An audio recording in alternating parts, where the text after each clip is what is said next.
Hello everyone, welcome to SDKM Animation YouTube channel. In this video lecture, we are going to discussing on the most important topic or questions based on your second lesson which is solution.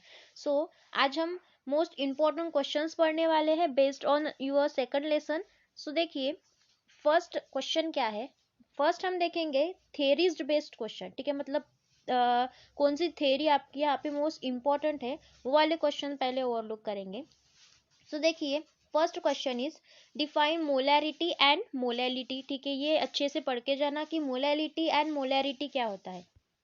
Then देखिए next question, question number 2 है आपका define और definition of cryoscopic constant and ebullioscopic constant. ठीक है, जो ये constants है आपके, ये जो आप के एफ ये लिखते हो तो ये कांस्टेंट है. क्रायोस्कोपिक कांस्टेंट मतलब क्या, जो आपका के एफ है. ठीक है, उसकी डेफिनेशन लिखनी है, उसका एसआई यूनिट आपको पूछ सकता है. एब्लियोस्कोपिक कांस्टेंट मतलब आपका के बी. ठीक है, उसकी भी डेफिनेशन और उसका यूनिट जो एसआई यूनिट है वो आपको याद करके रखना है. ठीक है, देन देखिए next question is explain Henry's law. ठीक है, अब ये हेनरीज लॉ क्या होता है ये भी पता होना चाहिए, तो पूरा अच्छे से देख के आना हेनरीज लॉ क्या होता है.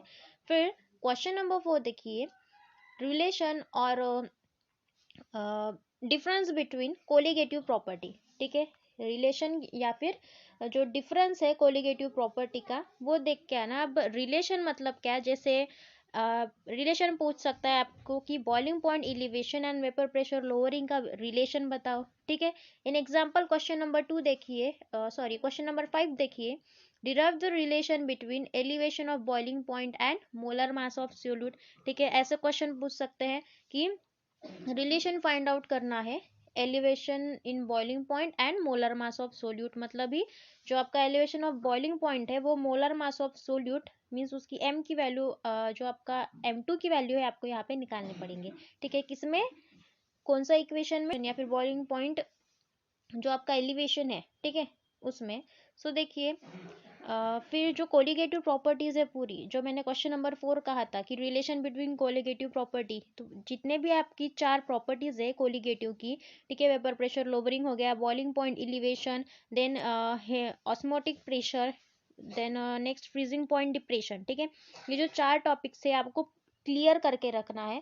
ठीक है, वहाँ पे कोई भी कंफ्यूजन या फिर एक दो टॉपिक पढ़ के जाना ऐसा मत रखिए. ठीक है, ये पूरे 4 टॉपिक्स अपने क्लियर करके रखिए.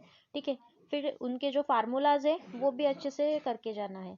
ओके, फिर देखिए क्वेश्चन नंबर 6. क्वेश्चन नंबर 6 में हमने क्या लिखा, explain Raoult's law with graphical representation. ठीक है, राउल्ट्स लॉ आपको पूछ सकता है ग्राफिकल रिप्रेजेंटेशन के साथ. ठीक है, हमने सब भी पढ़ा है. ठीक है, आप मेरे वीडियो लेक्चर देख सकते हैं, वहाँ पे हमने सभी कवर करके रखा है कि ग्राफिकल रिप्रेजेंट क्या होता है, राउल्ट्स लॉ का वो कैसे ड्रॉ करते हैं. ठीक है, वो क्या रिप्रेजेंट कर रहा है वो सभी आपको पेपर में लिखना पड़ता है.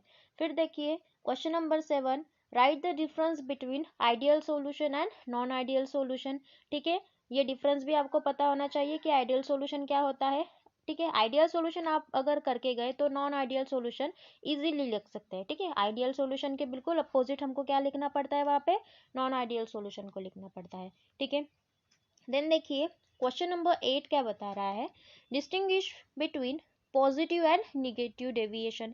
ठीक है, पॉजिटिव एंड निगेटिव डेविएशन ये कहाँ से आया, हमारा जो नॉन आइडियल सॉल्यूशन था वहां से आया था. ठीक है, तो ये भी करके जाना है.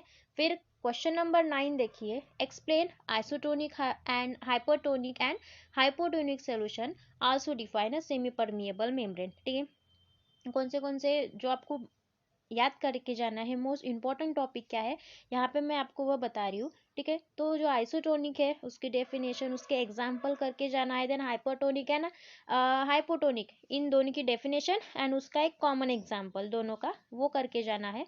फिर सेमी परमिएबल मेम्ब्रेन, ये इसकी डेफिनेशन आपको थोड़ी सी और लुक करके जानी है.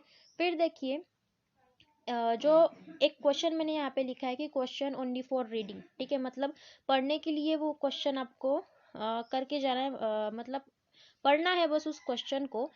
अब देखिए वो क्वेश्चन कौन सा है, what is a osmotic and reverse osmosis. ठीक है, क्या है ऑस्मोसिस एंड रिवर्स ऑस्मोसिस क्या है, ये हमें पढ़ के जाना है बस. ठीक है, हम उसको इजीली लिख सकते हो ऑस्मोसिस एंड रिवर्स ऑस्मोसिस क्या होता है. फिर देखिए न्यूमेरिकल कहाँ से आएंगे ये भी पता होना चाहिए कि न्यूमेरिकल में क्या पूछते हैं ज़्यादातर। तो देखिए न्यूमेरिकल्स, पहले तो numerical based on Henry's law, ठीक है, हेनरीज लॉ के डिपेंडेंट जो न्यूमेरिकल से आपको वो आ सकते हैं। फिर जो राउट्स लॉ है उसके बेसिस पे न्यूमेरिकल पूछ सकता है। Then numerical based on all colligative property means to find molar mass of solute, ठीक है।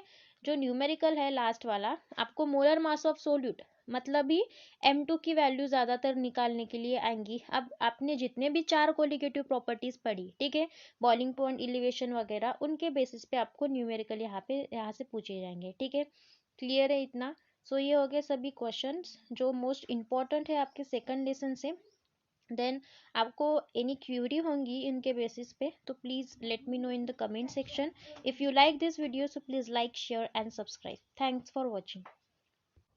Hello everyone, welcome.